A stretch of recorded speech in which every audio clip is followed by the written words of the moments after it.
ano, yung asag. Ano ba?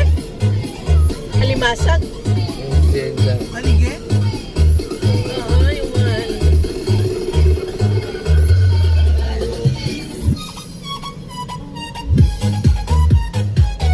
Kanina yan.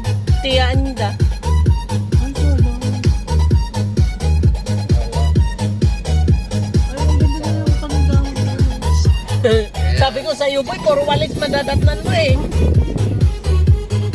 This is my time.